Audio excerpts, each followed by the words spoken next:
Shalom, jumpa lagi bersama dengan saya. Dan kali ini saya akan menyampaikan satu topik, mendidik di jalan yang benar. Mendidik di jalan yang benar.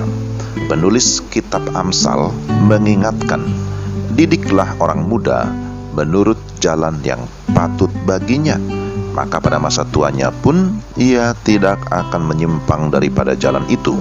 Amsal 22 ayat yang ke-6. Saudara yang terkasih, melalui ayat ini ada 3 hal penting yang akan kita lihat, yaitu siapa yang mendidik, bagaimana mendidik, dan apa tujuan mendidik.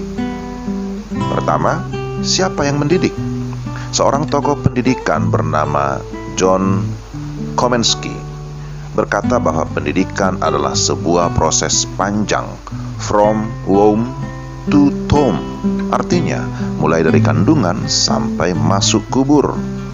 Tuhan memberikan kepercayaan pertama-tama kepada orang tua sebagai pengajar utama bagi anak-anak, lalu kemudian dibawa ke gereja berjumpa dengan para pendeta atau hamba Tuhan, lalu ke sekolah sebagai lembaga pendidikan formal. Jadi kita harus mengingat bahwa kitalah para pendidik itu. Kitalah guru dan anak-anak sebagai murid, atau kita familiar dengan istilah hero and hero. Mereka seperti anak panah yang siap atau sedang dipersiapkan untuk mencapai tujuan. Oleh karena itu, kita para pendidik, baik orang tua, para hamba Tuhan, juga guru-guru di sekolah, haruslah sungguh-sungguh bergantung pada guru agung agar kita mendidik dengan cara yang benar. Yang kedua, bagaimana mendidik orang muda? Kata didiklah dalam bahasa Inggris disebut train. Latihlah mereka menurut jalan yang patut baginya. Jalan apa yang patut bagi mereka? Tentulah jalan yang benar atau jalan kebenaran.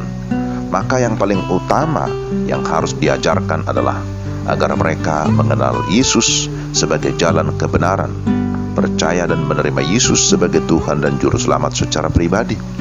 Itulah juga yang kita ajarkan dan pastikan di dalam semua percakapan. Orang muda dididik agar mengetahui tujuan hidupnya, bahwa hidup adalah untuk memuliakan Tuhan. Bagaimana memuliakan Tuhan? Melalui 5P, penyembahan, persekutuan, pemuridan, pelayanan, dan pengutusan. Itulah yang patut bagi mereka, bagi orang-orang muda.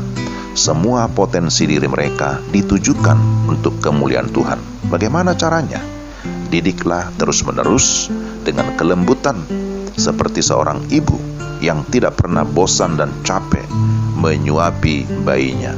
Seorang ibu yang baik terus memelihara bayinya agar dapat bertumbuh dengan baik, tetapi juga dididik, disiplin seperti seorang prajurit yang siap menghadapi pertempuran dan melakukannya dengan ketaatan.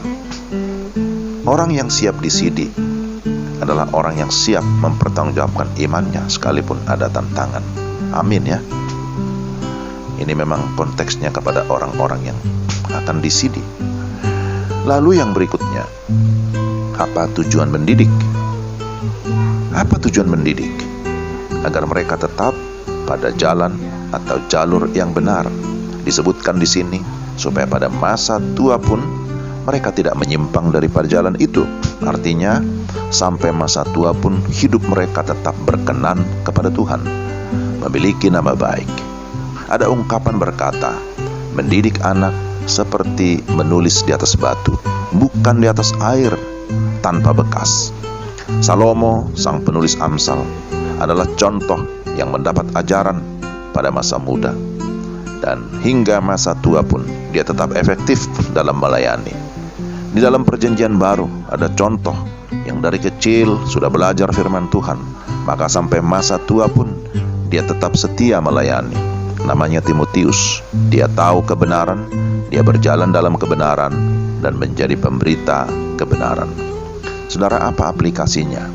Sebagai orang tua, mari kita terus mendidik anak kita dengan kebenaran firman Tuhan, dan kita pun tetap mau menjadi teladan.